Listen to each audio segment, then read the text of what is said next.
Guys, what is up? It's your girl, Grace Tori, and I am back with a whole new podcast episode. Today, we're going to be reading Reddit stories where Redditors are asking if they are overreacting and they have updates. We're going to judge them, but like in a fun, silly, goofy way, as if we're talking to our besties about what they're doing wrong and right. And, are they overreacting? We don't really know. If you enjoy drama, you don't like being a part of it, but you like hearing about it, you're in the right place. Me too, bestie.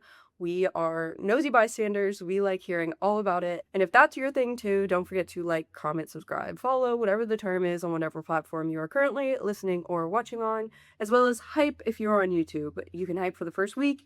Totally free, means the world to me. Before I jump in, I'm going to take a quick second to remind you, if you haven't already, or if you're new here and you care about animals at all, if you think they're cute, if you think they're funny, if you think I don't know, whatever you think about them, or if you think that you want to do something good today, definitely check out the petition down below. Totally free to sign. You can sign anywhere in the world. So as long as you're on planet Earth, you can sign. And we are pushing to have better laws for animals in the state of Kentucky, because right now, animals have terrible, terrible laws. We are ranked 47th in the country for our animal laws. So yeah, our animals aren't even seen as more than like property or an object, so it's kind of sucks. But that is all I'm gonna say about that. Don't forget to check that out and sign it if you feel like it's something that you care about. Without further ado, though, let's go ahead and jump on into today's podcast episode. I'm Grace Tori, and you're listening to That Girl the Podcast. Grab a beverage of choice and settle in, because the new episode is starting now. So like I said, all of these will have updates. Some may be ongoing, but they will be linked down below. They will have some sort of update though, so some sort of conclusion. But I'm really excited. So let's start with our first one. Am I overreacting? Guy claiming to be my fiance's boyfriend texted me last night. And the original post is from July 21st, 2026. Hi, I need to know if I'm right to be losing it right now. My fiance and I are due to get married in less than 2 months. We met each other at a mutual's wedding. The wedding was gender segregated, so she and her mom had met my mom, who then introduced us later. We then went out for like a couple months. Like I'd pick her up from her place, she still lives with her parents, and we'd have dinner and a movie, or go painting, or go to the lake, etc. We're both from Muslim immigrant families, so it was understood that we had to stay within some boundaries, but we genuinely really liked each other. She was the one who at one point said we could bring our kids here one day and told me she was going to tell her parents she wanted to marry me and she wanted to say yes to my proposal. We got engaged at a low-key family event in February. It's relevant to mention here that during the time, I had respectfully asked her about her past relationships.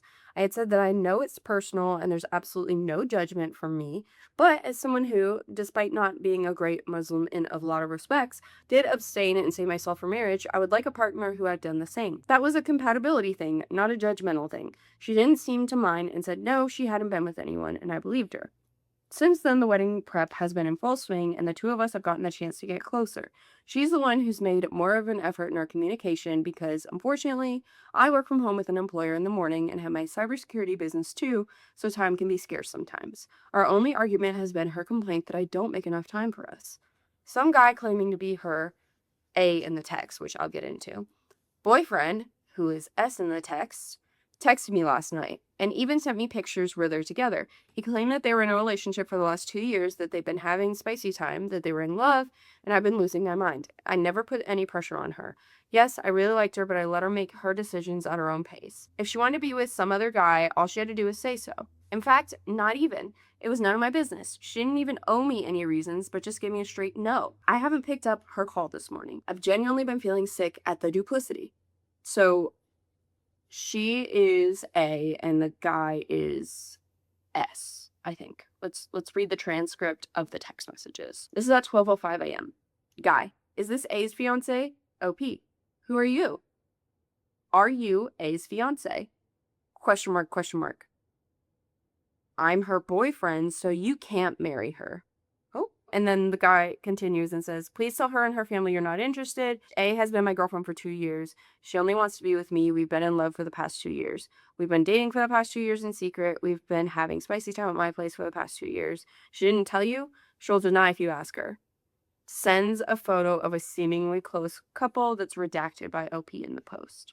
And OP said, who are you? What's your name? Guy said, tell her and her family you're not interested, please, and end it. And he said PLZ.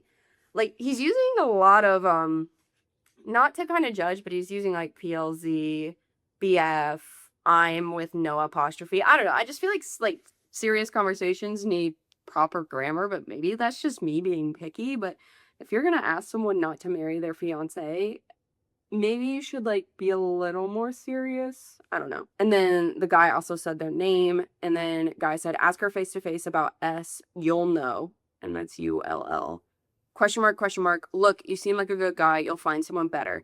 Me and A love each other. She's only marrying you because her family wants that. Question mark, question mark. And OP said, how did you get my number? And the guy said, A gave it. Even if you marry her, we'll still see each other. I don't want to hurt you like that. You seem like a good guy. The sooner you end it, the less drama there will be. Question mark, question mark. He keeps sending so many question marks after like a few minutes. And it's like, dude, chill out. Look, bro, I get this is tough, but ask her face to face. You'll know from her face. Question mark, question mark. Look, I have more photos, but you understand I don't want to share because as someone who loves her, I don't want to have another guy see those private, intimate pictures of us. What the heck? So that's the end of the original post. Part of me is like, maybe it's AI, maybe it's this, maybe it's that. And then the other part of me is like, maybe this is real. I don't know. Relevant comments. Comment 1 says, sometimes when you download the image to your phone, it'll show you the location, date, and time it was taken. OP said the original EXIF data has been stripped. No timestamps on it when it was taken or any GPS coordinates, camera information, or anything useful. That was the first thing I did. Wow, okay. I don't think he's overreacting. But someone does say it's someone trying to cause problems, making whatever they think will work. You're overreacting. I don't think they are. There is a mini update, and it says, just want to add, I know she's the one I should talk to, but I didn't want to do it on the phone. I'm going to go pick her up right now. I'm not going to be accusatory. I just wanted the truth of it all. I love her, but like, if there's someone else and she's feeling pressured into this marriage, I'm prepared to give her any reason she needs to end it that works for her and in front of her family. I'll be on her side like I was suggested here. And this is the update from 13 hours after the original post. A lot of people asked for an update, so I thought I'd give one. I can't talk about it with anyone else because somehow I'm the one who ended up responsible for keeping her secret. My own crisis about this be damned. Like, it's taking me so much to just not contact and ask him straight up about what happened. I asked her if she knew who S was. He was right. I could immediately tell the guy wasn't lying. She definitely knew. She said he was a guy that she used to know, and I told her he had contacted me and showed her the text. She said he was lying, that she ended things with him before we met, and that they never had spicy time. I asked her if there was an overlap between our relationships, and she said only when she went to meet him one last time to tell him it was over, because he wasn't taking no for an answer. I asked her if the photos were real. They were. I asked her to be honest with me. Did she really have spicy time with him like he was saying? She was crying and swearing they didn't. They were intimate, and she regrets everything with him, but they didn't. She gave me her phone and basically forced me to confirm that there were no text messages between him and her recently while we've been together. His number was in her blocked list. She asked me to block his number, and so I asked if he was being honest about having way more intimate pictures. She said there were a lot more compromising pictures of her that she thinks he has, but swore they hadn't done more. She was crying and I blocked him in the moment. What else could I do looking at her? She was pleading with me not to reach out to him, and she was freaking out that he'd post them somewhere public before our wedding.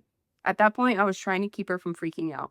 I told her that would be illegal, he wouldn't do that, and so in the moment, I just stupidly promised to not contact him. I told her if there's any kind of pressure, like there's any number of excuses she could use regarding me to end this, that would save face for everyone and be with whomever. Like, I'll get over it at some point eventually. Yeah, it'll be sad for a while, and we'll have lost some money, especially if the venue doesn't get rebooked at short notice, I think. But just have some mercy on both of us and end this now. She swore there was no pressure and that she'd been counting the days until the wedding, that she hadn't even thought of his name until I brought it up. She was like, he's doing this to prevent our wedding, and fine, I get that, but like, why does he sound more honest with me than she does? I really wouldn't have cared if I'd learned all this yesterday from her. Yeah, it would have meant she lied initially, but like, now we loved each other beyond that stuff. This was just her being okay with keeping me in a forever lie that was wrong. I started feeling sick, so I just said I wasn't feeling well, and we cut it short. During the drive back to hers, she was almost talking like a coach, like, let's please forget about this, we're so happy together, we discussed so many plans, don't let him screw up our relationship. Like, I had my own mental breakdown over all this, what about that? She kept asking me whether I was fine. I said I was. I mean, I don't even know if that's a lie. I wasn't thinking at all. I've been going over the text and I don't know how I can go into the wedding not knowing the answer. Like, it's so easily doable. I just need to ask him to meet up and have one conversation if he would. Honestly, it's more about if she's still lying about this. It's not about the spicy time. It's just about the trust. No, he's also lied because she clearly hasn't been meeting with him of late, and she really hadn't given me any reason to think of her as a liar thus far. But I could just confirm it so easily. It's sincerely about the respect of having been honest, not about the boundary itself. I love her. I wouldn't have cared if she just told me herself yesterday. But it feels sick to contact him like that. Like, that's not how it should be, and I don't want to have to talk to someone who'd speak the way he was. I think I'll decide stuff by myself tomorrow morning about the future of our relationship. My mind is not going to work today. I probably won't give further updates. I don't know how much more help I can ask for here due to some immigrant cultural context that might be missing, as much as I've skated past it myself for a fair extent. I don't want to be dumb, but I don't want to be walked all over either. Thanks. I mean, honestly, I think that the fact that you don't trust her and you're about to marry her is like a red flag for me. Like, you trust this guy more than her that you don't know. That was like a red flag for me. Like, you're like, I don't know, I just trust him more, even though he has lied, and I know that he's lied because I saw the proof. Like, I just still need to meet up with him because I don't know, I don't trust her. Do you want to marry someone you don't trust? Like, that's where my head went. But I don't know. Comment is, I think it's very fair that she is freaking out. As a woman, if any kind of pictures come out, it's bad. And especially if she does have a nightmare ex like this guy, she's probably very scared and worried. Especially in their culture, I agree. Like, that would be very life-changing, I feel like. And you could get excommunicated from a lot of groups, I feel like. Maybe I'm wrong because I don't know every single thing about being Muslim, but I do know that's, like, very real, and that is a big deal. OP said, I totally understand that. It's six what he did, like the way he approached me. There is a final update. I'm not going to see him. I genuinely woke up today feeling more at peace about it for some reason. I think the sleep in my fiance's morning call helped. It gets worse the more I try and dwell on it, though, but I'm not going to try and contact him. I'm going to just see and try to work this through in my head. Thanks. Okay, good. There are a ton of comments of people giving their opinions, but that is the update for that. The top comment from Bessa Redditor is, I'm afraid this is not going to end well. And then someone replied to that and said, I feel Soccer X is going to get exactly what he wanted. OP ending the relationship. That poor girl. I feel so bad for her having a psycho ex constantly ruining your life. Which is where my mind went, because I 100% agree. Like, did they say their ages? No, they didn't, that I know of. So we don't know how young she is. Like, she could have just been with this guy and done something like dumb, taking pictures maybe she shouldn't have, whatever. It's her body, and I'm not shaming her at all, but those things do come back to haunt you. And yeah, I think it's more of a stalker situation than like an affair, but what do I know? We only can have a guess at this point. We'll never know the full truth unless you post it. It's technically ongoing, but I don't know if we'll get a response. I feel like that was a pretty big conclusion in itself. Speaking of stalkers, this next one is a little stalkerish. Am I overreacting for refusing to eat something that a secret admirer got? Original post is from December 10th, 2025. Me, 24 female, and my two roommates work in the same company. Today, I worked from home while they were at the office. My male roommate came home first and handed me a package I needed him to grab for me, and there was a lollipop inside. I asked about it, and he said it was sent to me by a quote-unquote secret admirer. I asked what the heck he was talking about, but he refused to elaborate since, quote-unquote, he promised not to say anything. I asked if I even knew the person, but he didn't say anything. Yeah, as a woman, that's weird. You're a 24 female, you gotta stay on guard. Sorry, I'm on your side so far. My female roommate came a couple hours ago, and I asked her if she knew anything about the lollipop, but she said she didn't know what I was talking about. So I put the lollipop inside a container in the middle of the table that has a couple of candy and mints, and I said I wasn't eating it. Both asked why, and I said I have no idea where it came from, and I'm not going to risk poisoning myself or something. Now both of them are calling me insane and paranoid, and that I've been watching too much TV. Am I? Edit, my male roommate has been openly gay since before I knew him. Edit number 2. I threw it out. It was really funny to see people press because I'm risking the safety of imaginary house guests. That's true. I mean, I've done that before though, because in my defense, I have OCD, so I tend to get really paranoid and a little obsessive compulsive about things like this. So I get it. I get it. Maybe we both have that OCD in us. But yeah, I would throw it away too. You can never be too safe. Like, pros and cons of not having it. You live, you don't have lollipop. Pros and cons of having it. You maybe don't live, you have lollipop. I'm not putting my life at risk. Pros, cons outweigh the pros. Just saying. There's an update from one day later.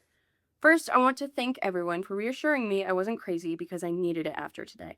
This morning I came to the office and lo and behold, there was a mini Snickers in my desk. I asked around and a coworker, not my roommate, said it was from my secret admirer. I didn't say anything. I took the Snickers and tossed it to the trash next to my desk. Before lunchtime, a woman from another department, Kay, came and asked me if our roommate had given me the candy. I was really confused, and Kay said she had brought Christmas candy for everyone, but since I wasn't there, they had saved me some. My roommate just said she tossed it in the trash because she doesn't take food from strangers. I was so embarrassed and apologized to Kay and told her if I had known who it was from, I would have eaten it. She left, and I could see she was really confused. Oh, so your roommate was just trying to make a joke and trying to make you look like the a-hole, even though this isn't Emma the a-hole. I confronted my roommate, and apparently this is what happened. Kay brought the candy. They saved the 2 leftover pieces for me. Apparently all 6 of my coworkers, including roommate, thought it was a great idea to make up the secret admirer thing and to save the other one for me to find the next day. I straight up told them it was a bad thing to do, and they embarrassed both me and Kay. They took it as a joke and told me, "Did you really think you had a secret admirer in the company?" And I just said that there are many weirdos out there. I went to apologize personally to Kay, and I'm currently on the ice mode with everyone, but at least I know there weren't any suspicious substances on that lollipop or Snickers. Better be safe than sorry. Like, I had that thought as soon as your roommate said secret admirer. I was like, are they joking? And they want it to be funny and they know where it's from. But you press them, you're like, is it someone I know? Is it someone I don't? Like, you tried. And they did just kind of embarrass you and Kay. And for them to double down and be like, oh, they don't take candy from strangers, and not be like, oh, I told her it was secret admirer. Like, oh, well, that kind of pisses me off. But I know a lot of people are going to probably bring this up. Maybe not, but candy from strangers. I'm obviously thinking of Halloween. Some of you guys didn't have your mom go through your candy, every single individual piece, and look at it to make sure there were no holes. Anything that could be open, they threw out, and it shows. My mom was not playing around. We got candy from like trunk or treat. When we were older, we got to do the neighborhood, but we only did trunk or treat with like people we knew in our church when we were younger. And then she checked our candy thoroughly. My mom was not messing around. So maybe that didn't help my OCD and fear of candy from like strangers. Maybe the fact that I've had a stalker also doesn't help. So I'm a little biased here. But would you guys eat candy if it was from a secret admirer that your roommate just brought home?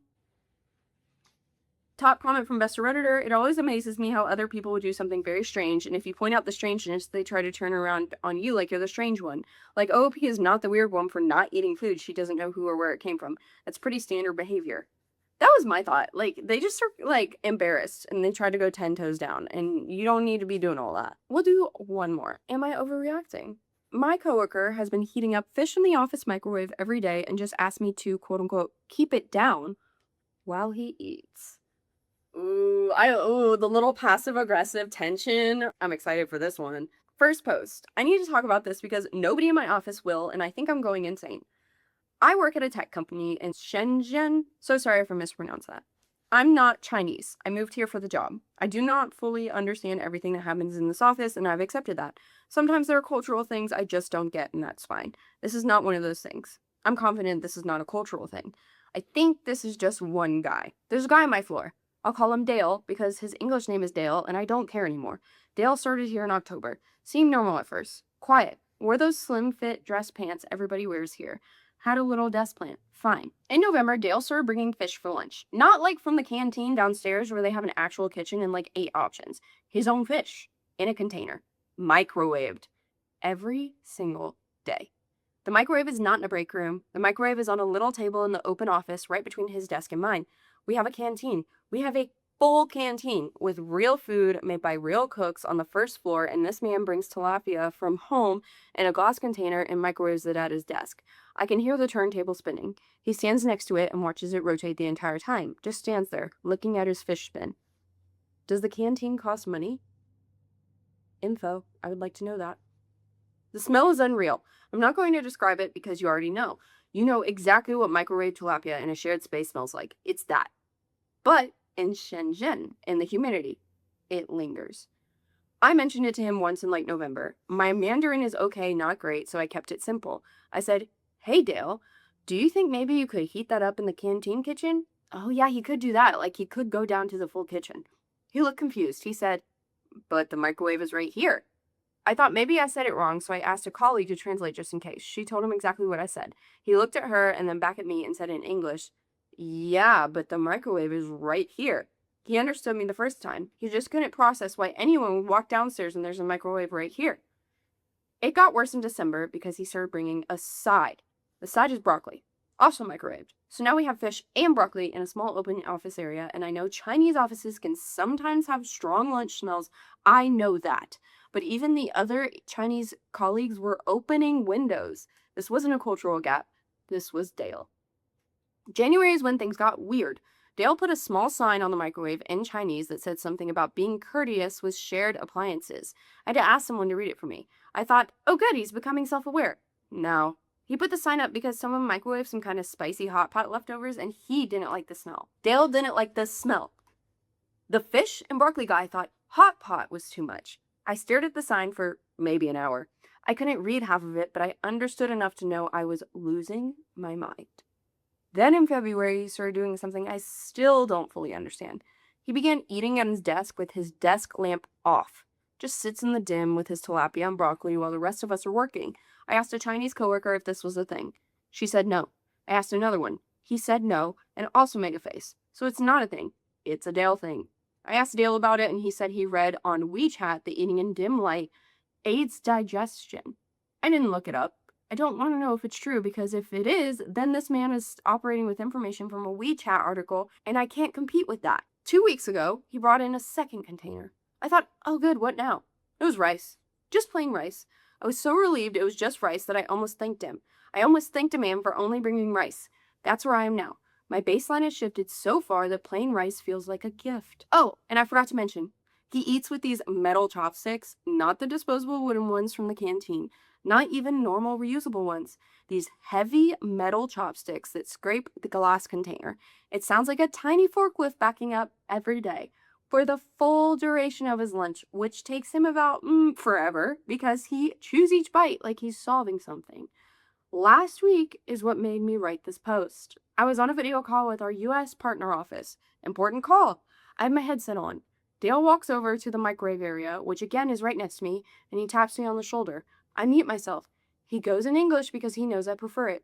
Hey, do you mind keeping it down for a bit? I'm about to eat. He asked me to keep it down while he eats his fish. In the dark, at his desk, he asked me to be quieter for his dining experience in the open office that we share. I said, Dale, I'm on a call with the US team. He nodded and said, yeah, that's kind of what I mean. The English is a lot. The English is a lot. My job, talking, and the language he switched to ask me. He wants me to not do my job so he can eat microwave tilapia in peace in the dark with his metal chopsticks. I went to my manager about it. He said, Dale's a little different, but his code is very clean. I said, that's great, but the fish. He said, have you tried talking to him about it? I said, yes, in 2 languages. He said, maybe try again. Yesterday, he put up a new sign. It says something about a quiet lunch zone from 12 to 1. He laminated it. He went somewhere in this building and found a laminator and laminated a sign declaring a quiet lunch zone around the microwave he has colonized for his daily fish ritual. There was no vote. There was no group chat announcement. Dale just decided this is a quiet lunch zone now. The sign has a little clip art of a fish on it with chopsticks. I know it's not ironic. I know there's not a single ironic bone in this man. He just thought a fish with chopsticks was appropriate for a lunch sign. I asked 3 different coworkers. Hey. What's poppin', Phil? Finishing my story about a Chinese man who really enjoys fish. Drink. You did? It is. Sooty pop. Thank you. I asked 3 different coworkers if this was normal. All 3 said no. One of them laughed so hard she had to go to the stairwell. One just said, that's just Dale. Like that explains anything. The third one showed me that she eats lunch at a mall across the street now specifically because of Dale. She's been doing this since December. She didn't even tell me. I could have been going with her this whole time. I just found out he's up for a promotion. My manager said he's a good culture fit. I've been eating lunch at a Lanzhou noodle shop down the street since January, and my jacket smells like tilapia, so maybe he's right. Maybe this is the culture now. Maybe I'm the problem. Maybe I should just turn off my desk lamp and accept it. I moved to the other side of the world for this job, and somehow my biggest problem is the same one people have in every office on earth. Fish guy. Fish guy is universal. Fish guy transcends borders and languages. His desk plant is thriving, by the way. Probably the broccoli steam. We haven't even gotten to the update yet. This is great. Also, Braxton has joined me. Say hi, Braxton. Say hi, Braxton. Who dat? Who dat? Anyway, I keep thinking of Dale from King of the Hill. Is it Dale? Is that how they say it? Wait a minute, I know that engine. Damn it, Dale! Let's read the update, though. I mean, no comments for that. That's pure gold. If you saw my last post, you already knew about Dale. If you didn't, short version. I work at this AI startup called Happy Cappy AI in Shenzhen. I'm not Chinese. There's a guy named Dale who microwaves fish at his desk every day, eats in the dark with his lamp off, laminated his own quiet lunch zone sign, and once asked me to keep it down on a work call because the English is a lot. That post blew up, which is flattering and also depressing because the most viral thing I've ever done is complain about a man's tilapia. Cool. Anyway, here's what's happened since. Dale got the promotion. Of course he did. My manager announced it during morning stand-up and everyone clapped and Dale did this single nod. Didn't smile, didn't say thanks, just one slow nod like a general accepting battlefield command. I've never seen someone absorb applause like that. He just let it wash over him and then sat back down and opened his fish container because it was 11:58 and nothing, not even a career advancement, delays the fish. He's a simple man. His new desk is 3 spots closer to me. There were open desks by the window, by the door, by the elevator. He picked the one nearest to the microwave, which is also nearest to me. I think Dale thinks we're close. I think in his mind, the fish has bonded us. We are not bonded. I'm a hostage. The day after the promotion, he brought a new container. My actual heart rate went up. It was soup. Fish soup. So now the daily lineup is tilapia, broccoli, rice, and a soup that smells like the ocean floor during a crisis. The whole floor got hit. Our office manager sent a message in the company WeChat saying, "Does anyone smell something burning on floor?" And Dale reported with, "No, that's my lunch," and a thumbs up emoji. Not embarrassed, not apologetic, a thumbs up. This man just got promoted and his first act of leadership was to proudly claim a smell that HR should be investigating. I went to my manager about it. Again, he said, "Yeah, I get it, but Dale's output is really strong." I said, "His output of smell is also really strong." He didn't laugh. He said, "Maybe bring it up in your next one-on-one with Dale." My next one-on-one with Dale? Dale is not my manager. Dale is my problem. But apparently the promotion means Dale now does peer check-ins with people on the floor. So yes, I have a one-on-one with the fish man now. That's where my career is at. But the thing that actually broke me is the fridge. Dale brought in a mini fridge. Personal, unauthorized, just showed up on a Monday humming under his desk. It has a sticker on it. A cartoon fish! Smiling. And right next to it, he stuck one of those Happy Capybara stickers we got at the company retreat.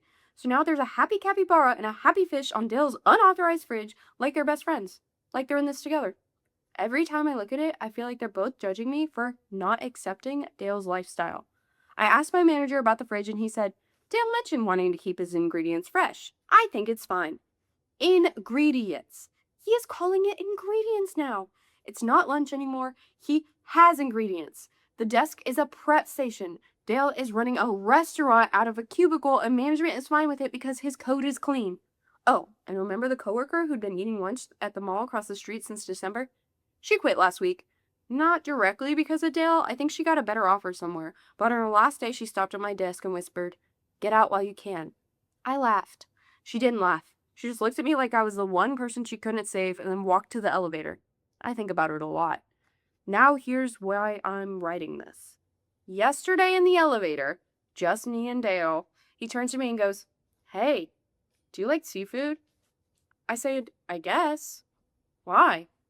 He said, "No reason, just planning something for the floor." For the floor? Planning something for the floor?